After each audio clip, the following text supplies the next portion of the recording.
Hello students, SS education में आपका स्वागत है। तो आज हम लोग पढ़ेंगे सिंपल सेंटेंस में वाज या वर का प्रयोग किस तरीके से किया जाता है। तो हमने पिछले वीडियो में सिंपल सेंटेंस के साथ इज या एम या आर का प्रयोग कब किया जाता है, किन परिस्थितियों में किया जाता है, कौन कौन से सब्जेक्ट के साथ किस एक्सिलरी वर्ब का प्रयोग किया जाता है, इन सारी चीज़ों का मैंने विश्लेषण पिछले वीडियो में कर चुका हूं। यदि आपने उस वीडियो को नहीं देखा है तो इसी वीडियो के नीचे लिंक में जा करके आप उस वीडियो को देख सकते हैं।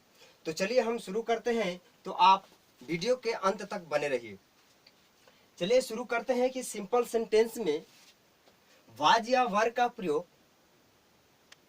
कैसे किया जाता है, किन परिस्थितियों में वाज का प्रयोग किया जाता है और किन परिस्थितियों में वर का प्रयोग किया जाता है। तो चलिए जान लेते हैं कि वाज या वर का जो प्रयोग है किन परिस्थितियों में किया जाता है, उनकी पहचान क्या होती है, किस तरीके के कंडीशन वाले वाक्य होते हैं, कैसे सेंटेंस आते हैं कि उसको हम पहचान सकते हैं और उसके साथ हम वाज या वर का प्रयोग कर सकते हैं। उससे पहले हम जान लेते हैं वाज या वर के बारे में। तो वाज जो है यह पास्ट रूप है, अर्थात कहें पास्ट टेंस। वर भी जो है यह पास्ट टेंस है। किसका पास्ट टेंस है? तो वाज जो है इज या एम का पास्ट टेंस है। इज और एम जो है यह प्रेजेंट टेंस में सिंपल सेंटेंस में प्रयोग किया जाता है, जबकि इसी का प्रयोग जो है हम पास्ट टेंस में वाज के साथ करते हैं, वाज के रूप में करते हैं। वही अगर वर की बात करें तो वर जो है प्रेजेंट टेंस में हम आर का प्रयोग करते हैं ऑक्सिलरी वर्ब के रूप में, और उसी आर का प्रयोग हम पास्ट टेंस में वर के रूप में करते हैं। तो आप देख सकते हैं कि इज या एम का जो पास्ट रूप होता है वह वाज होता है, वही वर का जो प्रेजेंट टेंस अगर कहें तो आर, और आर का जो पास्ट टेंस होता है वह क्या होता है? वर होता है। तो चलिए देखते हैं कि किस तरीके का कंडीशन वाला सेंटेंस होता है, कैसा सेंटेंस होता है, उसको पहचानते हैं जिसके साथ हम वाज या वर का प्रयोग करते हैं।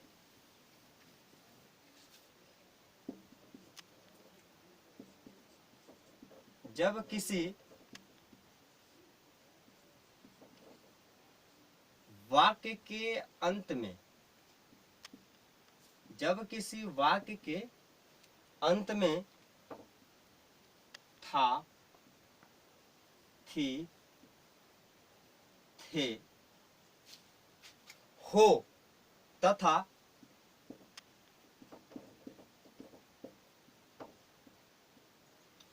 उसके साथ, अर्थात कहें तो उस सेंटेंस में मेन वर्ब का प्रयोग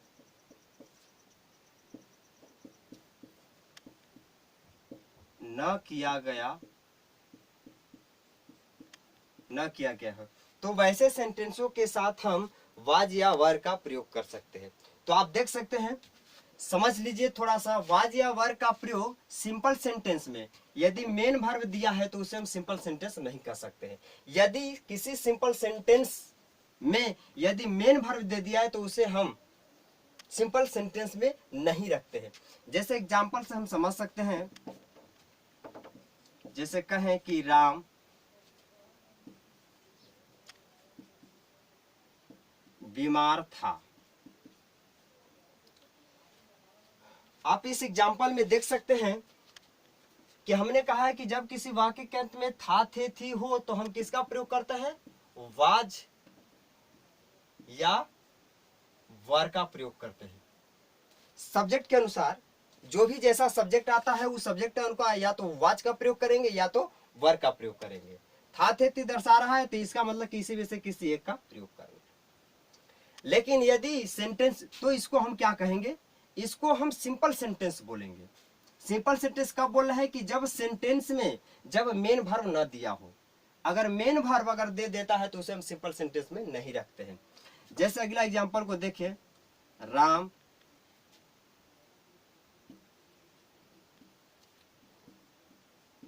खेल रहा था। इन दोनों सेंटेंसों में आप देखिए, मेन वर्ब की अगर बात कर ले, थोड़ा सा समझ लेते हैं। मेन वर्ब जो होता है इसको समझ लेते हैं कि मेन वर्ब होता है क्या है। तो साधारण भाषा में आप समझिए कि मेन वर्ब जो होता है, जिस वर्ड के अंत में ना लगा हो, ऐसा समझने से पता चलता है कि ना वाला शब्द व्यक्त कर रहा है। तो वैसे चीजों को हम मेन वर्ब में रख सकते हैं। जैसे कहें पढ़ना, पढ़ना वाला शब्द में आप देख रहे हैं कि अंत में ना आ रहा है, इसका मतलब कि यह, इसको हम मेन वर्ब कर सकते हैं। इसका मतलब कि इसका अंग्रेजी जो रीड होगा, इसके साथ जो बन करके आएगा उसको हम सिंपल सेंटेंस में नहीं कह सकते हैं। जैसे खेलना, खेलना के अंत में क्या है, ना है। तो ऐसे सेंटेंसों का, ऐसे वर्डों को हम क्या कह सकते हैं, मेन वर्ब कह सकते हैं। और जिस सेंटेंस में अगर मेन वर्ब आ जाता है तो उसे हम सिंपल सेंटेंस नहीं कह सकते हैं। सिंपल सेंट अर्थात सरल वाक्य, साधारण वाक्य, उसके साथ मेन वर्ब का प्रयोग नहीं किया जाता है। तो दोनों में आप देख रहे हैं कि वाज है, था, थे, थी, है, लेकिन दोनों के साथ वाज या वर का प्रयोग हो सकता है, होता है।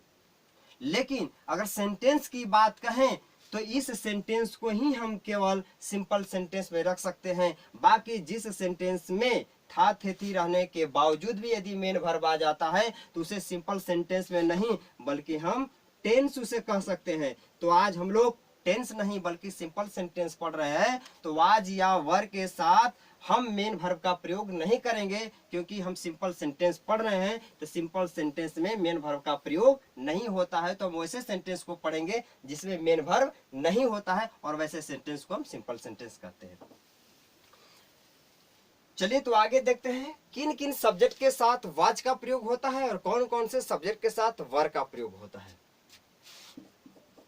यदि वाज की बात करें तो वाज जो है एक सिंगुलर वर्ब है, सिंगुलर वर्ब है। हमने बता चुका है कि सिंगुलर वर्ब किसे कहते हैं और प्लूरल वर्ब किसे कहते हैं। तो हमारे प्लेलिस्ट में जाकर के उस वीडियो को आप देख सकते हैं। बेसिक इंग्लिश में हमने बता दिया है कि सिंगुलर और प्लूरल के बारे में। तो वाज जो है सिंगुलर वर्ब है। तो जो भी एक्चुअली वर्ब यदि सिंगुलर वर्ब है या मेरा सब्जेक्ट कोई सिंगुलर वर्ब है, तो यदि सब्जेक्ट सिंगुलर वर्ब है तो वह आने वाले जो वर्ब हैं वह सब्जेक्ट जो है सिंगुलर वर्ब लेगा। यदि सिंगुलर वर्ब है तो वह अपने आने वाला जो सब्जेक्ट है उस सब्जेक्ट का भी वह रूप सिंगुलर ही होगा। तो चलिए देखते हैं वाज किन किन सब्जेक्ट के साथ प्रयोग लाया जा सकता है। तो वाज जो है इसके साथ आई सब्जेक्ट आ सकता है, ही सब्जेक्ट आ सकता है, सी आ सकता है। ही जो है पुरुष के लिए बोध होगा और सी की बात करें तो स्त्री के लिए बोध होगा। इट की बात करें तो इट के साथ भी वाज का प्रयोग होगा, क्योंकि इट क्या है, सिंगुलर नंबर है, सिंगुलर सब्जेक्ट है। तो ऐसे जो सब्जेक्ट है, जो सिंगुलर सब्जेक्ट है, वह सिंगुलर सब्जेक्ट जो है सिंगुलर वर्ब लेगा अर्थात वाज का प्रयोग करेगा। या कोई नाम हो, नाम कहने का अर्थ है जैसे कहें राम, गीता, सोनी, इस तरीके का यदि नाम है सिंगल नाम तो वैसे नामों के साथ हम वाज का प्रयोग कर सकते हैं। वहीं यदि वर का प्रयोग करें, वर जो है इसके साथ कौन कौन से सब्जेक्ट आ सकते हैं, तो इसके साथ वही सब्जेक्ट आएंगे जो प्लूरल है, क्योंकि वर क्या है, यह प्लूरल वर्ब है। प्लूरल वर्ब होने के नाते यह वर जो है प्लूरल सब्जेक्ट लेगा। इसके साथ आ सकता है यू, यू क्या है, प्लूरल सब्जेक्ट है। वी, दे, डबल, नेम, इन सारे सब्जेक्ट के साथ जो प्लूरल हैं यह जो है वर का प्रयोग करेगा। अगर डबल नाम की बात करें तो जैसे साथ में आ जाए, जैसे कहें राम और श्याम, ऐसे एक से अधिक नाम यदि एंड से जुड़ करके आ जाते हैं उसको डबल नाम कहते हैं। या उससे अधिक नाम आ जाए एक साथ तो उसके साथ हम किसका प्रयोग करेंगे, वर का प्रयोग करेंगे। तो हम लोग जान लिए कि वाज का प्रयोग जो है किन किन सब्जेक्ट के साथ किया जाता है और वर का प्रयोग जो होता है किन किन सब्जेक्ट के साथ किया जाता है। तो चलिए देखते हैं अब सिंपल सेंटेंस में जो पास्ट टेंस में वाज वेयर का प्रयोग हम लोग करते हैं उस पर किस प्रकार के प्रश्न पूछा जा सकता है, किस किस टाइप के प्रश्न पूछे जा सकते हैं। तो चलिए हम देखते हैं कि इस पर कितने प्रकार के प्रश्न पूछे जा सकते हैं। चलिए तो देखते हैं कि वाज वर का जो हम लोग प्रयोग कर रहे हैं, यह सिंपल सेंटेंस में इसका प्रयोग कर रहे हैं, पास्ट टेंस में कर रहे हैं, इस पर किस टाइप के प्रश्नों को पूछा जाता है। तो चलिए देखते हैं कितने टाइप के प्रश्नों को पूछा जाता है। तो मैंने पिछले वीडियो में ही बता चुका है कि कोई भी या तो मॉडल वर्ब हो, या टेंस हो, या सिंपल सेंटेंस हो, इन पर जो भी प्रश्न पूछे जाते हैं वे 6 तरीके से प्रश्न को पूछे जाते हैं। तो उसी प्रकार से सिंपल सेंटेंस के पास्ट टेंस में जो हम पढ़ रहे हैं वाज या वर का प्रयोग, इस पर भी 6 टाइप के प्रश्न पूछे जा सकते हैं, पूछे जाते हैं। 6 प्रकार के टाइप होते हैं। तो चलिए हम देखते हैं कि वह 6 प्रकार के टाइप कौन कौन है। नंबर 1 है अफर्मेटिव सेंटेंस।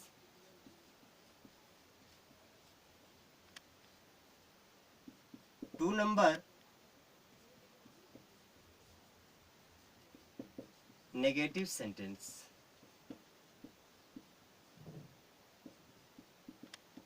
तीसरा नंबर है interrogative sentence.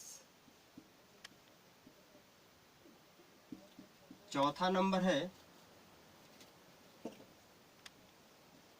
Interrogative and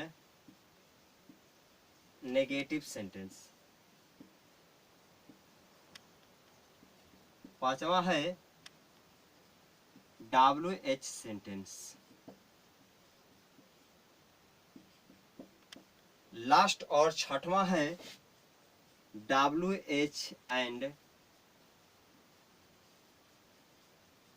negative sentence. तो आप देख सकते हैं कि सिंपल सेंटेंस में जो हम लोग वाज या वर का प्रयोग कर रहे हैं, तो इस पर 6 प्रकार के प्रश्नों को पूछा जा सकता है। 6 टाइपों पर यह आधारित है। 6 तरीके से प्रश्न पूछा जा सकता है। एक अफर्मेटिव के तौर पर पूछा जा सकता है, नेगेटिव के तौर पर पूछा जा सकता है, इंटेरोगेटिव सेंटेंस के पर आधारित प्रश्न पूछे जा सकते हैं, इंटेरोगेटिव एंड नेगेटिव आधारित प्रश्न पूछे जा सकते हैं, WH सेंटेंस पूछे जा सकते हैं, WH एंड नेगेटिव पूछे जाते हैं। इसके अलावा किसी प्रकार के प्रश्न नहीं पूछे जा सकते हैं। या तो वह सेंटेंस या तो मॉडल वर्ब हो, या वह टेंस में हम पढ़ रहे हैं, या तो हम सिंपल सेंटेंस में पढ़ रहे हैं। बाकी 6 के अलावा हम किसी प्रकार से प्रश्न नहीं कर सकते हैं। तो चलिए बारी बारी से हम जानते हैं कि अफर्मेटिव सेंटेंस क्या होता है और अफर्मेटिव सेंटेंस के अंतर्गत किस तरीके के स्ट्रक्चर आते हैं। उसी प्रकार से नेगेटिव क्या होता है, किस तरीके का इसका ट्रांसलेशन होता है, किस तरीके का अनुवाद आता है, किस तरीके का इनके अंतर्गत सेंटेंस आता है। वही तीसरा नंबर है interrogative sentence, interrogative and negative sentence, WH sentence. बारी बारी से सबका हम विश्लेषण करते हैं। सबसे पहले जान लेते हैं अफर्मेटिव सेंटेंस। अफर्मेटिव सेंटेंस किसे कहते हैं? अफर्मेटिव सेंटेंस वैसे सेंटेंस को कहा जाता है जिससे एक साधारण वाक्य का बोध होता है, जिसमें न तो प्रश्न किया जाता हो और न तो उसमें मना किया जाता हो। अर्थात कहें तो न तो प्रश्न करने की शैली उसमें होती है और न तो उस सेंटेंस के बीच में कहीं भी नहीं न लगा हो। यदि उस सेंटेंस के बीच में न तो नहीं लगा हो और न किसी प्रकार के वर्ड लगा करके प्रश्न किए जाते हो, वैसे सेंटेंसों को हम अफर्मेटिव सेंटेंस के अंतर्गत रखते हैं। जैसे कहें राम बहुत सुंदर था। इस सेंटेंस में आप देख रहे हैं कि न तो इस सेंटेंस में नहीं लगा है और न तो किसी प्रकार का प्रश्नात्मक वर्ड लगा करके प्रश्न किया जा रहा है। तो ऐसे सेंटेंस को हम अफर्मेटिव सेंटेंस कहते हैं। नेगेटिव सेंटेंस की अगर बात करें तो नेगेटिव सेंटेंस वैसे सेंटेंस को कहा जाता है जिसमें सेंटेंस को नहीं होने का बोध होता है। अर्थात कहें तो उस सेंटेंस में, उस वाक्य में नहीं लगा होता है, वैसे सेंटेंस को हम नेगेटिव सेंटेंस कहते हैं। जैसे कहें कि राम बहुत सुंदर नहीं था। तो आप इस सेंटेंस में देख सकते हैं कि इस सेंटेंस में नहीं लगा हुआ है। तो जिस सेंटेंस में यदि नहीं लग जाता है तो वैसे सेंटेंस को हम नेगेटिव सेंटेंस कहते हैं। केवल नहीं लगा हो, अब प्रश्न करने की शैली इसमें न हो, केवल साधारण वाक्य में हम नहीं लगा देते हैं, केवल मना करने का बोध व्यक्त हो जाता है, तो वैसे सेंटेंस को हम नेगेटिव सेंटेंस कहते हैं। नेक्स्ट नंबर है इंटेरोगेटिव सेंटेंस। इंटेरोगेटिव सेंटेंस किसे कहते हैं? इंटेरोगेटिव सेंटेंस वैसे सेंटेंस को कहा जाता है जिस वाक्य के शुरू में क्या लगा करके प्रश्न किया जाता हो, उसे इंटेरोगेटिव सेंटेंस कहते हैं। इंटेरोगेटिव का हिंदी होता है प्रश्नात्मक वाक्य। तो प्रश्नात्मक से ही समझ सकते हैं कि किस प्रकार का सेंटेंस है। तो प्रश्नात्मक या इंटेरोगेटिव सेंटेंस किसे कहते हैं? वैसे सेंटेंस जो किसी वाक्य के शुरू में क्या लगा करके प्रश्न किया जाता है, वैसे सेंटेंसों को हम क्या कहते हैं? इंटेरोगेटिव सेंटेंस कहते हैं। जैसे कहें क्या सीमा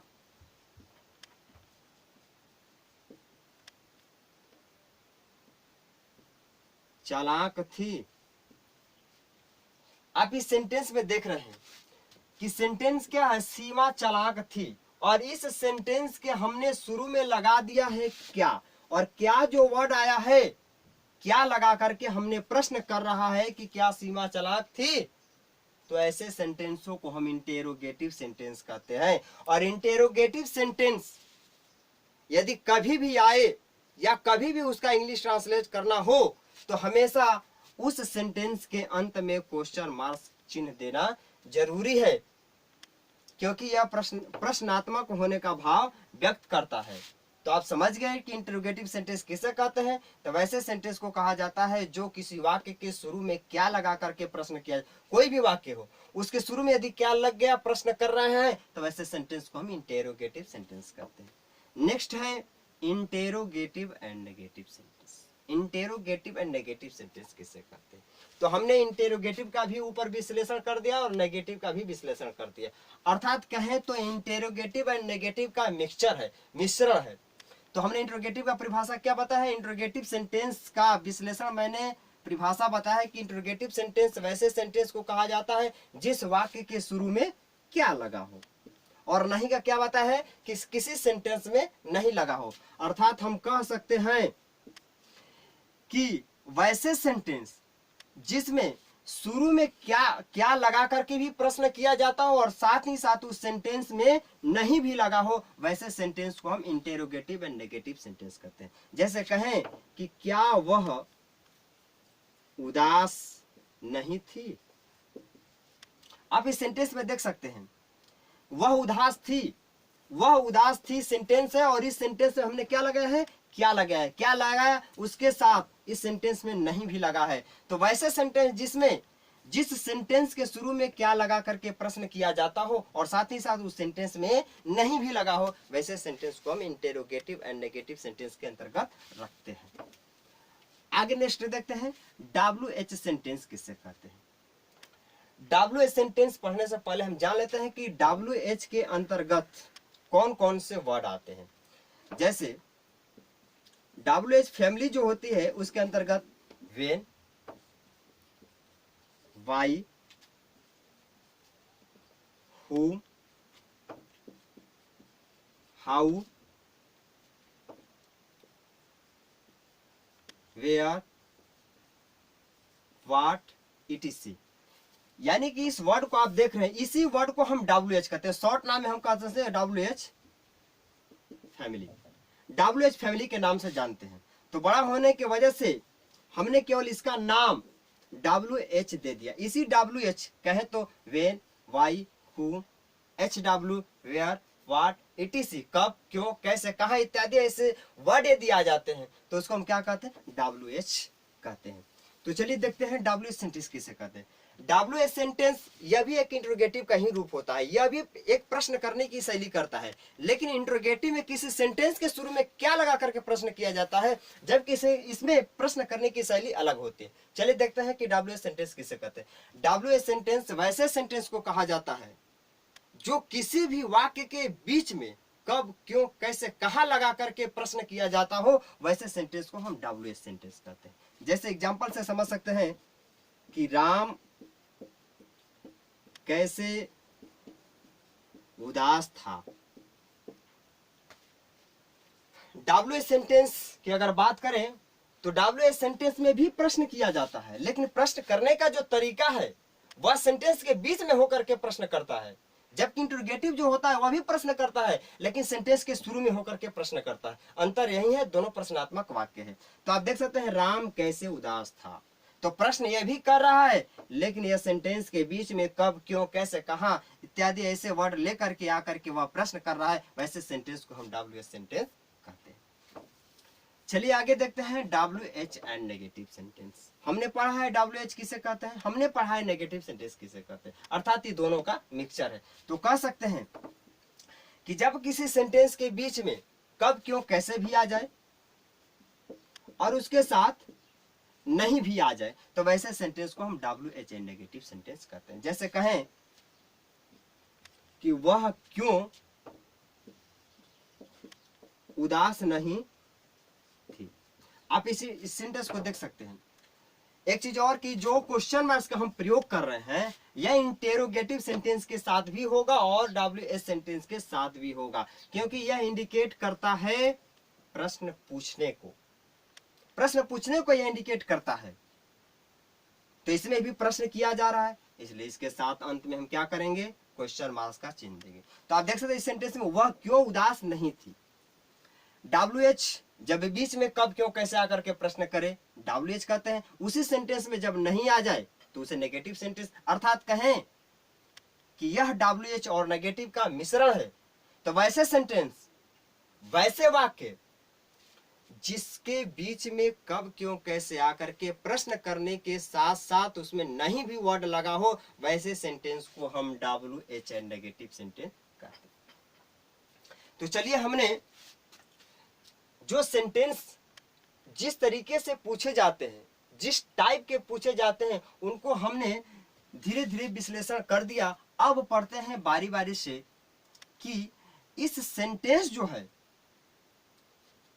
इस पर किस प्रकार के स्ट्रक्चर आधारित होते हैं। तो चलिए हम बारी बारी से देखते हैं। सबसे पहले देखते हैं अफर्मेटिव सेंटेंस। अफर्मेटिव सेंटेंस में यदि सेंटेंस आ जाता है तो उसका इंग्लिश में ट्रांसलेट हम लोग कैसे करेंगे, उसका इंग्लिश में अनुवाद कैसे करेंगे, वह किस स्ट्रक्चर पर उसका अनुवाद होगा। तो चलिए जान लेते हैं अफर्मेटिव सेंटेंस के स्ट्रक्चर के बारे में। यदि अफर्मेटिव सेंटेंस का एग्जाम्पल यदि आ जाए तो उसको हम अंग्रेजी में किस तरीके से ट्रांसलेट करते हैं, उसका अनुवाद करते हैं, किस स्ट्रक्चर पर अनुवाद करते हैं, तो देख लेते। तो अफर्मेटिव सेंटेंस की अगर बात करें तो अफर्मेटिव सेंटेंस का जो स्ट्रक्चर होता है वह होता है सब्जेक्ट प्लस वाज या वर प्लस अदर वर्ड। यह है अफर्मेटिव सेंटेंस का स्ट्रक्चर। जैसे एग्जाम्पल के तौर पर कहें, मैं एकदम लाचार था, मैं एकदम लाचार था। सिंपल सेंटेंस है, वर्ब नहीं है, मेन वर्ब नहीं है, एक्सिलरी वर्ब है वाज या वह, मेन वर्ब नहीं है, इसका मतलब कि वह सिंपल सेंटेंस है। यदि जैसे ही मेन वर्ब आएगा वह सिंपल सेंटेंस नहीं होगा बल्कि उसको टेंस मानेंगे, भले ही वाज या वर का प्रयोग होगा। तो सिंपल सेंटेंस किसे कहते हैं तो हमने बता दिया है। तो चलिए इसका ट्रांसलेट करते हैं। तो स्ट्रक्चर आप देख सकते हैं, यह है आपका अफर्मेटिव सेंटेंस, क्योंकि अफर्मेटिव सेंटेंस भी बता दिया कि किसे कहते हैं, ट्रांसलेट करते हैं। सबसे पहले किसका प्रयोग करना है, सब्जेक्ट का प्रयोग करना है। पहचानिए इसमें सब्जेक्ट कौन है, तो सब्जेक्ट कौन है, मैं की अंग्रेजी क्या होगी, आई। उसके बाद क्या है, वाज या वर, दोनों में से किसी एक का प्रयोग करना है। किस सब्जेक्ट के साथ वाज का प्रयोग करना है, किस सब्जेक्ट के साथ वर का प्रयोग करना है। तो आई के साथ किस वर्ब का प्रयोग करना है, वाज का प्रयोग करना है। किसके लिए प्रयोग करना है, था थे थी के लिए करना है। उसके बाद कर रहा है अदर वर्ड। अदर वर्ड क्या है, एकदम लाचार। एकदम लाचार की मीनिंग होगी क्वाइट हेल्पलेस, हेल्पलेस। तो आप इस तरीके से अफर्मेटिव सेंटेंस के स्ट्रक्चर के माध्यम से आप इसको हिंदी से इंग्लिश में ट्रांसलेट कर सकते हैं। चलिए सेकेंड नंबर देखते हैं, नेगेटिव सेंटेंस। नेगेटिव सेंटेंस के स्ट्रक्चर क्या होते हैं?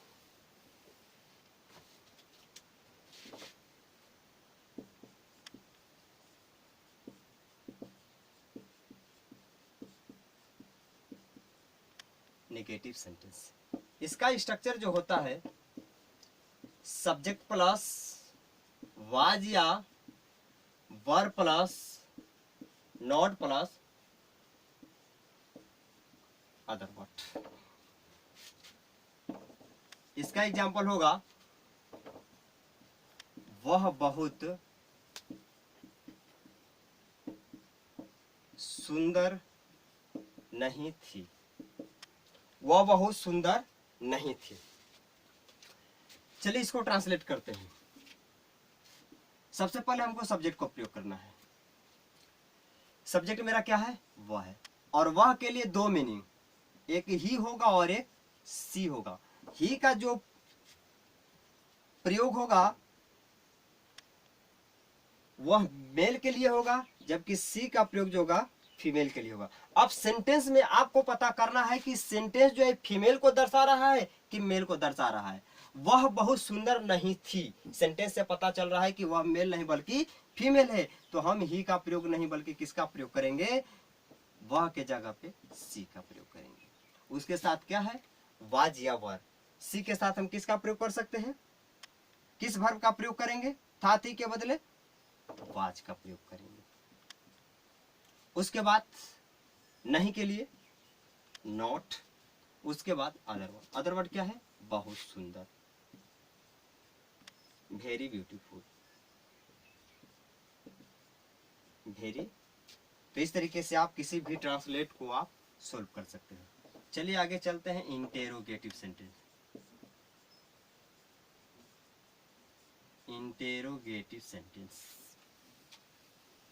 चलिए देखते हैं इसका स्ट्रक्चर क्या होता है। इसका स्ट्रक्चर होता है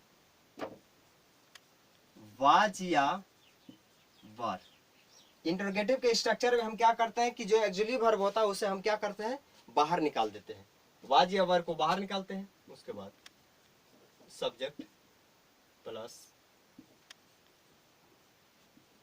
अदर वर्ड, और इंटरोगेटिव होने की वजह से लास्ट में हम क्या करेंगे? क्वेश्चन मार्क का चिन्ह देंगे। एग्जाम्पल से समझे।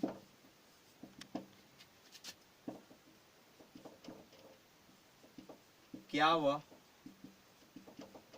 बीमार था? सेंटेंस के शुरू में क्या लगा है? इंटरोगेटिव सेंटेंस है।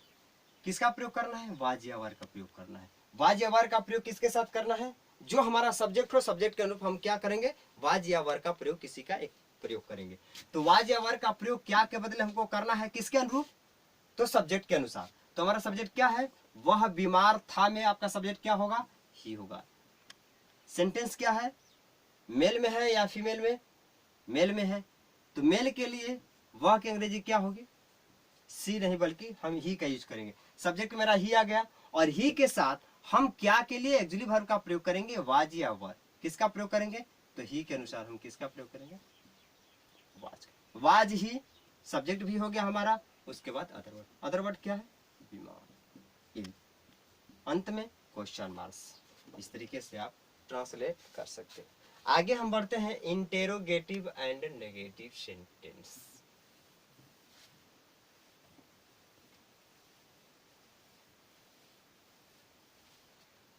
इंटेरोगेटिव एंड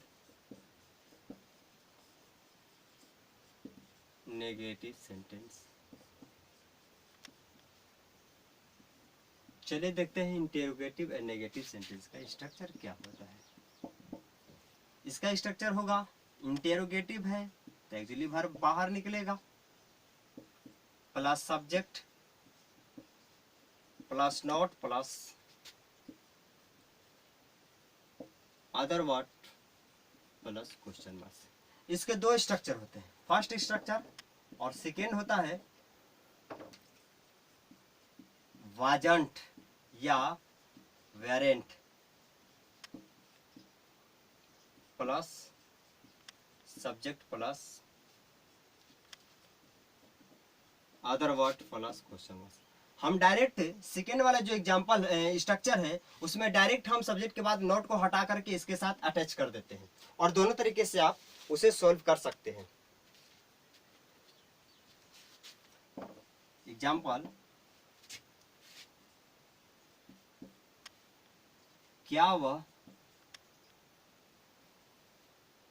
क्या वे लोग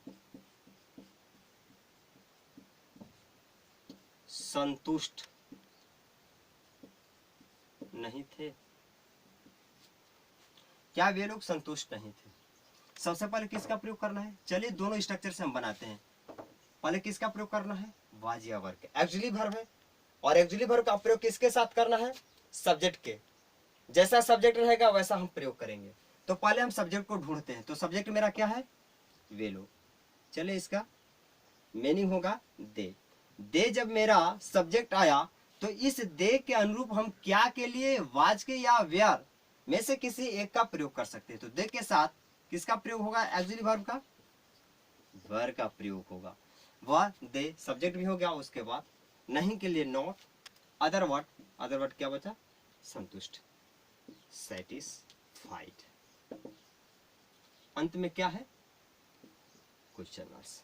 चलिए सेकेंड स्ट्रक्चर से हम देख लेते हैं इसको कैसे बनाया जा सकता है।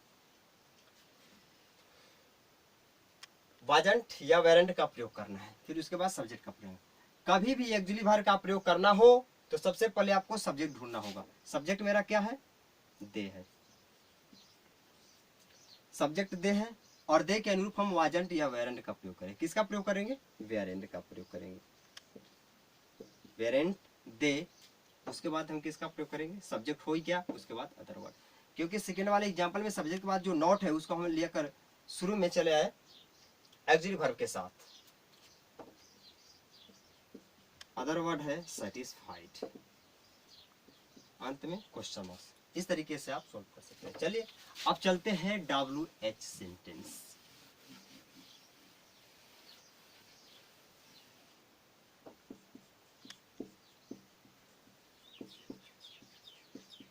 WH sentence. WH सेंटेंस का स्ट्रक्चर किस तरीके का होता है?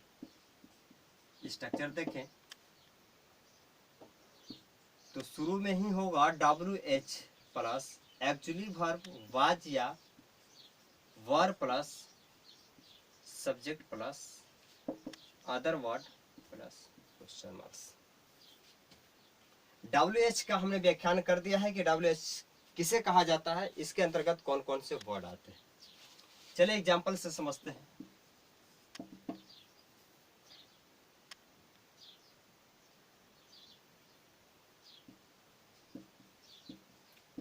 आप लोग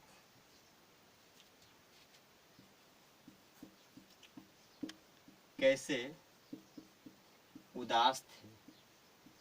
इस ट्रांसलेशन को आप देखिए। आप लोग कैसे उदास थे, किसका प्रयोग करना है? WH का प्रयोग करना है। WH किसे कहते हैं, कब, क्यों, कैसे, कहा इत्यादि को ही WH सेंटेंस कहते हैं। सेंटेंस में देखो कैसे है। चलिए WH की जगह पर हम क्या करते हैं? कैसे की मीनिंग लिख देते हैं, हाउ। उसके बाद किसका प्रयोग करना है? वाज या वर्ब का प्रयोग करना है। तो वाज या वर्ब का प्रयोग किसी एक का प्रयोग करना है। किसके साथ? सब्जेक्ट के साथ। कैसा सब्जेक्ट होना चाहिए? तो सब्जेक्ट बताएगा कि वाज का प्रयोग मेरे साथ होगा कि वर्ब का प्रयोग होगा। तो चलिए ढूंढते हैं कि सब्जेक्ट कैसा है। तो सब्जेक्ट हमारा क्या है? आप लोग, अर्थात यू। यू के साथ वाज या वर्ब, तो वर्ब का प्रयोग। वाज या वर्ब, वर्ब यू के साथ वर्ब, क्योंकि यू प्लूरल है। तो जब प्लूरल है सब्जेक्ट तो प्लूरल वर्ब लेगा। उसके बाद क्या है? सब्जेक्ट हो गया अदर वर्ड। अदर वर्ड क्या है? सैड, और अंत में क्वेश्चन मार्क्स। तो इस तरीके से आप देख सकते हैं कि WH सेंटेंस या किसी भी सेंटेंस के सारे स्ट्रक्चर को मैंने बता दिया, आप देख सकते हैं। चलिए आगे देखते हैं WH एंड नेगेटिव सेंटेंस।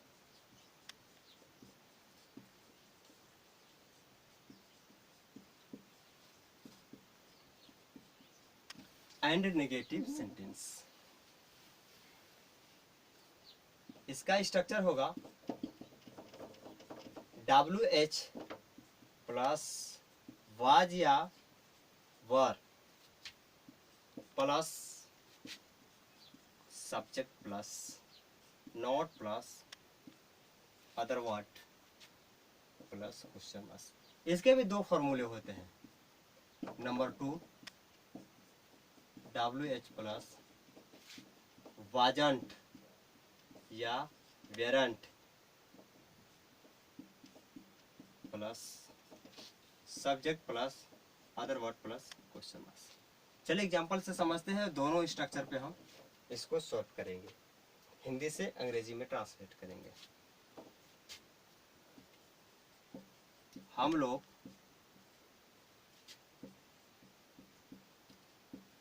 कैसे नहीं